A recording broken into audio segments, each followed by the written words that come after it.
Subscribe कीजिए मेरा YouTube channel और पाइए टेक्नोलॉजी से जुड़ी हर एक वीडियो। नमस्कार दोस्तों, मैं अश्विनी आप सभी का एक बार फिर से स्वागत करता हूं एक नई वीडियो के साथ। इस वीडियो में फ्रेंड्स हम देखेंगे कि नेटवर्क प्रॉब्लम को हम कैसे फिक्स करेंगे। अगर कई बार ऐसा हो जाता है कि हमारे मोबाइल पे नेटवर्क आने बंद हो जाते हैं या फिर हम घर में होते हैं तो नेटवर्क आते नहीं है, मतलब इमरजेंसी आता है, नो सर्विस आता है। जब हम बाहर वगैरह चले जाते हैं, मतलब अच्छी सी जगह में जहाँ नेटवर्क काफ़ी ज़्यादा हो, तो वहाँ एक दो नेटवर्क आ जाता है। तो ये किस तरीके से ये प्रॉब्लम किसकी वजह से आती है, तो इस वीडियो में वो सब हम सब देखेंगे। तो इस वीडियो को आप एंड तक देखते रहिए।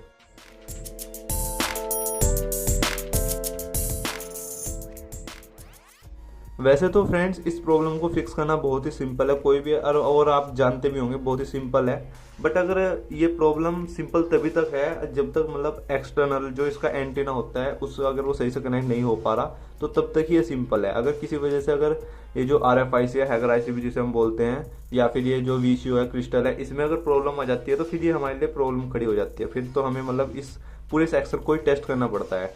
तो इस वीडियो में फ्रेंड्स मैं आपको ज़्यादा डीपली तो नहीं बताऊंगा, इसके लिए मैं एक अलग से ही वीडियो बनाऊंगा जिसमें मैं आपको हर बात को डीपली एक्सप्लेन करूंगा एक सर्किट डायग्राम के साथ। तो इस वीडियो में तो हम एक्सटर्नल चीज़ें देख लेते हैं, जैसे कि एंटीना है, किस तरीके से इससे कनेक्शन है और किस वजह से फिर वो नो सर्विस की प्रॉब्लम आती है। जब आप अपने मोबाइल को ओपन करेंगे, जो मतलब जो 2G मोबाइल है उनमें क्या होगा, एक ही एंटीना लगा हुआ होगा। जो 3G है उसमें दो होंगे, और जो मतलब 4G हैं, तीन बैंड के, मतलब जो 4G हैं और 2G हैं, 3G है, तो उनमें तीन एंटीना लगे होंगे। उन तीनों की फिर अलग अलग फिर उनके मतलब सेक्शन होंगे, मतलब उनके जो TX RX है, ट्रांसमिटिंग और रिसीविंग जो उनके सिग्नल होते हैं, उन्हीं के फिर अलग अलग सेक्शन होंगे। उन्हीं से फिर उनके एंटीने में जो पावर आती है, मतलब एंटीने के जो वायर निकलता है, उन्हीं से फिर अलग अलग निकलेगा। जैसे कि फिलहाल ये मोबाइल है, इसमें क्या है कि 2G मोबाइल है, तो इसमें फिलहाल जो नेटवर्क की जो टर्मिनल है वो सिर्फ दो ही है, मतलब एक ही एंटीना इसमें लगेगा और कोई इसमें एंटीना फिलहाल है नहीं। हो सकता है कि एक मतलब वाईफाई का हो या फिर ब्लूटूथ का भी होता है छोटा सा एक, तो वो तो बहुत छोटे होते हैं। बट जो मेन होता है वो काफ़ी बड़ा होता है, जैसे कि ये है ऐसे, यहाँ तो दिख नहीं रहा, ये ऐसे ऐसे है, इस पर पूरा पूरा कॉपर का है ये। और इसके नीचे यहाँ है दो टर्मिनल है, जहाँ से फिर ये जो आपको यहाँ दो लैग दिखाई दे रही है, इनसे कनेक्ट हो जाते हैं। अब ये एक तरह से क्या होता है कि मतलब जो पहले नोकिया वगैरह के मोबाइल होते थे उनमें तो काफ़ी कुछ होता था, काफ़ी सारी ICs वगैरह होते, जैसे VCO हुआ, कपलर हुआ, ये सब उसमें होता था। बट जो अब ये एंड्रॉयड मोबाइल आ गए हैं तो इनमें क्या है कि मर्ज कर दिया गया है ICs को, मतलब मर्ज कर दिया कई सारी ICs की एक IC बना दी जिससे कि साइज उसका छोटा हो।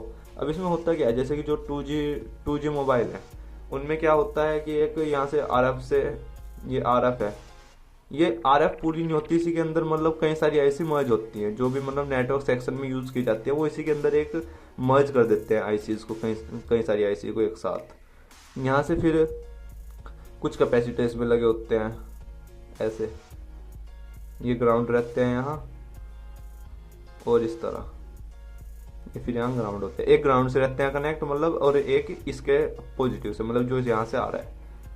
फिर यहाँ से क्या होता है, दो ये टर्मिनल निकले होते हैं, एक ग्राउंड होता है और एक ये IC से आ रहा होता है, यहाँ से RF से। अब जो एंटीना है वो इन दोनों पे कनेक्ट होता है, ये तो ग्राउंड है, ये वाला ये तो ग्राउंड है एक, जैसे इसमें है ये, और एक ये आ रहा है यहाँ से। इस बीच एक एंटीना और लगा हुआ हो सकता है छोटा सा, किसी में होता है किसी में नहीं होता। जो ये यहाँ से निकला है, एक टर्मिनल यहाँ से निकला है इसके RFIC में से, हैकर IC में से, तो उससे आगे फिर ये जो कैपेसिटर जैसे यहाँ लगे हुए, इनसे आगे फिर एक यहाँ एंटीना होता है। इस एंटीने के बाद फिर यहाँ ये इस टर्मिनल पे पहुँचता है, ये जो सिग्नल है यहाँ तक पहुँचता है। इसके बाद यहाँ फिर एक एंटीना लगा होता है, जैसे कि यहाँ एक मैं एंटीना लगा देता हूँ ऐसे ही एज एन एग्जाम्पल। एंटीना क्या होता है, मतलब वो एक ही होता है पूरा, उसमें कोई अलग अलग नहीं होता, एक तरह से मतलब पूरा वो एक ही होता है, इस तरीके से मान सकते हैं उसे एक तरह से। कोई मतलब एक मेटल प्लेट ही मान लीजिए, बस वो एक तरह से उसी तरीके से काम करता है, एक मेटल प्लेट की तरह, वो पूरा एक ही होता है एक तरह से। मतलब अगर देखें यहाँ, अगर इससे एंटीना कनेक्ट कर रखा है तो यहाँ शॉर्टिंग दिखाएगा, तो क्योंकि वो मेटल प्लेट की तरह एक तरह से कनेक्ट ही होता है। अब जाए इसमें भी देख लेते हैं, ऐसा है नहीं, ये यदि इसमें दिखाता हूँ आपको फोकस करके, यदि यहाँ लिखा हुआ है RDX, क्या है RDA, ये इसमें मर्ज की हुई है। एक तो इसमें हैकर IC मर्ज की हुई है, VCO इसमें मर्ज किया हुआ है, और जो कपलर होते हैं उन्हें भी मर्ज किया हुआ है इसमें, क्योंकि 2G फ़ोन है तो इसमें फ़िलहाल एक ही सेक्शन है। इसमें मतलब जो नोकिया के पहले फ़ोन आते थे उनमें तो काफ़ी कुछ होता था, बट इनमें ऐसा नहीं है। बहुत सारी मतलब छोटा करने के लिए आईसीज को मर्ज किया हुआ है एक दूसरे में।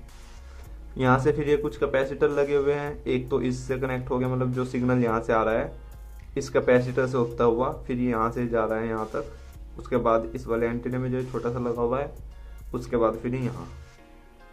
अगर हम इसे मल्टीमीटर से ट्रेस करें, मल्टीमीटर को डालते हैं कंटिन्यूटी मोड पे और देखते हैं। एक तो मैंने बताया था ग्राउंड है, वो तो ग्राउंड होगा ही, ये देखिए वो तो ग्राउंड है। और एक है ये जो इससे हैगर आईसी से आ रहा है। हैगर आईसी से नहीं बोल सकते क्योंकि ये कई कई आईसी का कॉम्बिनेशन है, हम पूरी से एक हैगर आईसी या आरएफ आईसी नहीं बोल सकते इसमें, क्योंकि मर्ज की हुई है कई आईसी। अब इसके बाद ये आ रहा है इन कैपेसिटर पे, ये देखिए। और उसके बाद अगर यहाँ लाइन दिखाई दे रही हो आपको, ये जा रहा है फिर इसमें जो है आईडी है, ये कुछ ऐसे यहाँ लिखी हुई है आईडी है, इसमें जा रहा है फिर ये। तो अब अगर वो नो सर्विस की प्रॉब्लम आती क्यों है वो मैं आपको बता देता हूँ। अगर किसी वजह से मतलब जो इसका एंटीना है इसे क्या होता है, इसे यहाँ कनेक्ट होना होता है ऐसे, ये इससे कनेक्ट हो जाता है तो और फिर इसमें मतलब सिग्नल आते हैं। अगर किसी वजह से मतलब यहाँ से कनेक्ट नहीं हो पा रहा इन दो टर्मिनल से, तो फिर मतलब इसके सिग्नल नहीं आएंगे। तो ये बात आपको ध्यान रखनी है। मोबाइल को आप ओपन करना है, फिर उसका आपको एंटीना फाइंड आउट कर लेना है कि उसका एंटीना कहाँ है। ज़्यादातर केस में मतलब ज़्यादातर ये नेटवर्क सेक्शन में प्रॉब्लम आती नहीं है, वो मतलब एंटीना वगैरह अगर उसका हिला हुआ हो तो बस उस वजह से प्रॉब्लम आती है। तो बस आपको एंटीना को क्लीन कर लेना है, यहाँ से देख लेना है कि वो मतलब जो है पीसीबी से प्रॉपर्ली कनेक्ट हो रहा है नहीं हो रहा है। अगर आपको लग रहा है कि वो प्रॉपर्ली कनेक्ट नहीं हो रहा है तो आप जंपर ले लीजिए, उसमें फिर आप ज़्यादा श्योर हो जाएंगे। एक जंपर यहाँ से लीजिए, उसे यहाँ से कनेक्ट कर दीजिए, इससे एक यहाँ से फिर ये कनेक्ट होना हो उन जंपर की वजह से कनेक्ट हो ही जाएगा। तो यहाँ से फिर ये प्रॉब्लम आपकी सोल्व हो जाएगी। अब आप इसमें ये तो 2G था, अब एक ये है 3G का पीसीबी। इसमें अगर आपको लिखा दिखाई दे रहा हो GSM यहाँ इस पर लिखा हुआ है, मतलब ये तो इसमें दो तरह के होंगे, दो सेक्शन होंगे। मतलब एक क्या करेगा, जो 3G फ्रीक्वेंसी है 3G बैंड है उसे फिल्टर करेगा, जो सेकंड है वो 2G को। पर फिर 4G के भी आते हैं, जो 4G होते हैं उससे फिर यहाँ एक और एंटीना लगा होता है। ये तो रहा GSM यानी 2G का। उसके बाद फिर नीचे यहाँ है, यहाँ इन्होंने लिखा हुआ नहीं है, ये है WCDM यानी 3G का। तो आपको फिर ये फाइंड आउट करना पड़ेगा कि आपके मोबाइल में 3G की रेंज नहीं आ रही है या फिर 2G की रेंज नहीं आ रही है, ये आपको फाइंड आउट करना पड़ेगा। अगर आपको लग रहा है किसी की भी रेंज नहीं आ रही है तो फिर तो मतलब आप इसे ही करें, क्योंकि जो मेन है वो तो GSM ही है। GSM वाले को देखें आप, जो वो उसका एंटीना है उसे देखें वो प्रॉपर्ली कनेक्ट है या नहीं है। उसके बाद फिर जो ये WCDM वाला है या फिर 3G वाला है जो एंटीना, इसे भी आप एक बार चेक कर लें ये सही से कनेक्ट है या नहीं है। अगर आपके पास 4G फ़ोन है तो हो सकता है कि उसका 4G का फिर एक और एंटीना लगा होगा, हो सकता है कहीं भी हो, यहाँ लगा हुआ हो या फिर यहाँ लगा हुआ हो, तो वो कहीं भी हो सकता है। उसे भी चेक कर लेना है कि उसका जो एंटीना है वो प्रॉपर्ली कनेक्ट है या नहीं है। तो ये इस वजह से प्रॉब्लम आती है। अब आपको इनमें नहीं कंफ्यूज होना, जैसे यहाँ ये निकले हुए यहाँ इनमें कंफ्यूज नहीं आपको होना, क्योंकि यहाँ इसमें ऑलरेडी लिखा हुआ भी है इन्होंने वाईफाई, ये तो मतलब वाईफाई का है, वाईफाई की रेंज के लिए है, वाईफाई की रेंज के लिए। ये जीपीएस का एंटीना है, ये वाईफाई का एंटीना है, इसमें आपको कंफ्यूज नहीं होना है। और जो ये दो इकट्ठे दिखाई देंगे ये GSM के हैं, और ये WCDM में मतलब 3G। 4G होगा तो 4G के भी होंगे कहीं ना कहीं एंटीने, फिर उसमें 3 एंटीने होंगे। तो बस आपको एंटीने को फाइंड आउट कर लेना है।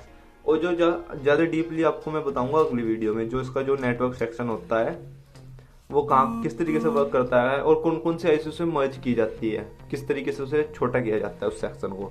आपने देखा होगा जो नोकिया के मोबाइल आते हैं उनमें कम से कम इतनी बड़ी आईसी होती थी, वो एक ही जो RFIC होती थी, अब इसमें इतनी छोटी है। तो मतलब किस तरीके से इन्होंने चेंज किया वो आपको मैं अगली वीडियो में बताऊंगा। तो फ्रेंड्स आई होप ये वीडियो आपको समझ में आ गई। मैं आपको दोहरा देता हूँ, बस आपको नेटवर्क देखना है आपको और कुछ। जब आप अपना मोबाइल ओपन करेंगे आपके मोबाइल में हो सकता है नेटवर्क यहाँ नीचे हो ऊपर हो, जैसे इसमें ऊपर है, आपको देख लेना है कि जो उसे कनेक्शन है वो सही से कनेक्ट हो रहा है नहीं हो रहा है। नहीं कनेक्ट हो रहा जंपर से कनेक्ट कर दो। अगर किसी वजह से एक बार यहाँ से भी आप टेस्ट कर लेना, मतलब एक प्रोब को यहाँ रख के मल्टीमीटर कंटिन्यूटी मोड पे डाल के और दूसरी को यहाँ पे रख के, जो इससे हैगर आईसी से सिग्नल आ रहा होगा, यहाँ एक कैपेसिटर है यहाँ रख के, यहाँ देख लेना कि लाइन बननी है नहीं बननी है। अगर किसी वजह से मतलब आपने नेटवर्क और जंपर भी लगा लिया, फिर इसे जो ये एंटीना है इसे भी अच्छी तरीके से आपने कनेक्ट कर दिया, इससे फिर भी अगर नहीं आ रहे हो तो फिर ये हो सकता है। तो मैं आशा करता हूँ फ्रेंड्स आज की ये वीडियो आपको अच्छी लगी होगी।